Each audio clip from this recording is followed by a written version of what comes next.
ಆತ್ಮೀಯ H16 news ವೀಕ್ಷಕರೇ, ನಾನು ನಿಮ್ಮವ MI ಅಥವಾ ಮಲ್ಲಪ್ಪ ಜೋತಾವರ್. ಆತ್ಮೀಯರೇ, ಈ ಹಿಂದೆ ನಿಮಗೆ ಗೊತ್ತದ ಅಮೂಲ್ ಮತ್ತು ನಂದಿನಿ ನಡೆ. ಅಮೂಲ್ ಅಂದರೆ ಗುಜರಾತಿದ್ದು ನಿಮಗೆ ಗೊತ್ತದ ಸಂಸ್ಥೆ, ಸಹಕಾರ ಕ್ಷೇತ್ರದಲ್ಲೇ ದೇಶ ಮಟ್ಟದಲ್ಲಿ ಭಾಳಷ್ಟು ಬೆಳೆದಂಥದ್ದು. ನಂದಿನಿ ನಮ್ಮ KMF ಹಾಲು. ಇವೆರಡು ನಮ್ಮ ರಾಜ್ಯ ಮಟ್ಟದಲ್ಲಿ, ಅದು ರಾಷ್ಟ್ರ ಮಟ್ಟದಲ್ಲಿ. ಇನ್ನೊಮ್ಮೆ ಇವೆರಡನ್ನು ಮರ್ಜ್ ಮಾಡಬೇಕು ಅನ್ನೋಂಥ ಮಾತನ್ನು ನಮ್ಮ ಅಮಿತ್ ಶಾ ಅವರು ಮಾತಾಡಿದರು. ಯಾಕೆಂದರೆ ಕೋವಿಡ್ ಮಿನಿಸ್ಟರ್ ಅವರು ಅದು ಇನ್ನೂ ಬೆಳೀತದೆ, ಎರಡೂ ಕಡೆ ಎಲ್ಲ ಕಡೆ ಬೆಳೀತದೆ ದೇಶವ್ಯಾಪಿ ಹಾಲಿಂದ ಅಂತ ಅವರೊಂದು ತರಕ ಹೇಳಿದರು. ಆ ಸಂದರ್ಭದಲ್ಲಿ ಕಾಂಗ್ರೆಸ್ ವಿರೋಧ ಮಾಡಿತ್ತು ಮತ್ತು ಕರ್ನಾಟಕ ರಾಜ್ಯದ ರಾಜಕೀಯದಿಂದಲೂ ಸಾಕಷ್ಟು ಅವ್ರ ವಿರೋಧ ಆಗಿತ್ತು. ಯಾಕಪ್ಪ ಅಂದರೆ ಕರ್ನಾಟಕದ ನಮ್ಮದೇ ಸ್ವಂತ ಇರಲಿ, ಇನ್ನೊಂದು ಮರ್ಜ್ ಮಾಡೋದ್ರಿಂದ ನಮ್ಮ ವ್ಯಕ್ತಿತ್ವ ಹೋಗ್ತದೆ ಅನ್ನೋಂಥದ್ದು ಏನು ಕಾರಣಗಳಿತ್ತು, ಅವತ್ತಿಲ್ಲ ಅಂತೆಲ್ಲ ವಾದ ಮಾಡಿದರು.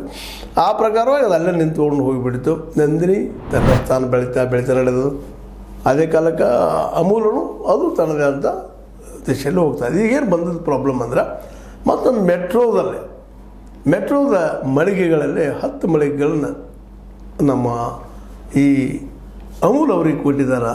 ಅದು ತಪ್ಪ, ಎಲ್ಲ ನಂದಿನಿ ಕೊಡಬೇಕಾಗಿತ್ತು, ನಮ್ಮ ರಾಜ್ಯದಲ್ಲಿ ನಮ್ಮ ಇದಕ್ಕೆ ಅನುಕೂಲ ಆಗ್ತಿತ್ತು ಅಂತೇಳಿ BJPಗರು ಇವತ್ತು ತಕರಾರು ತೆಗೆದಿದ್ದಾರೆ. ಅವತ್ತು ಕಾಂಗ್ರೆಸ್ಗೆ ತಕರಾರು ತೆಗೆದಿದ್ರು, ಇವತ್ತು ಇವ್ರು ತಕರಾರು ತೆಗಿತಾ ಇದ್ದಾರೆ. ಇದು ನಮ್ಮದು ಆಗಬೇಕು, ನಮ್ಮ ಮಳಿಗೆಗಳಾಗಬೇಕು,